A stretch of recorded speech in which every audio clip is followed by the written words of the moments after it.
I know you've probably heard of bridging, which is the idea of switching between heparin and warfarin. So today I want to talk about it for it to be what crystal clear. But before I go into that, I would love to talk about the two common anticoagulants, which are the heparin and the warfarin. So when I go into the explanation of this bridging, I won't be caught up in the explanation. And I will probably make this in a part 1 and part 2 because I don't want my video to exceed 3 minutes. So when you watch the part 1, try to find the part 2. Now, heparin and warfarin are anticoagulants, and these anticoagulants are medications that inhibit the ability of the blood to form clots. Now, these anticoagulants are not blood thinners. They only interfere with the blood clotting factor that happens in the body, also known as what? Blood coagulation. And now these anticoagulants are mostly used in conditions like deep vein thrombosis, pulmonary embolism, and arterial fibrillation. In very little percentage and with close monitoring, you can see a doctor starts heparin first and then add warfarin later. And you might ask yourself, if they are both anticoagulants, why don't they administer just one of the anticoagulants? And yes, they are both anticoagulants, both heparin and warfarin, but they have different pathway, they act differently, they work differently, and they have what?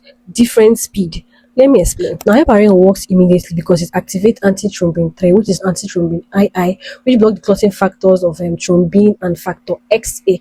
That's what are mostly used in cases like what? Emergency cases, where you see something like what? Deep vein thrombosis and pulmonary embolism, because that patient needs what? Emergency protection. So warfarin works very slowly and very differently because it blocks vitamin K in the liver, which is needed to produce clotting factor II, clotting factor VII, clotting factor IX, and also clotting factor what? X. They take about 2 to 3 days for them to start what? Reacting or start working in the body, because that clotting factor already exists in the body. So the switching between warfarin and heparin is where this bridging what? Come into place. Now follow for what? Part 2.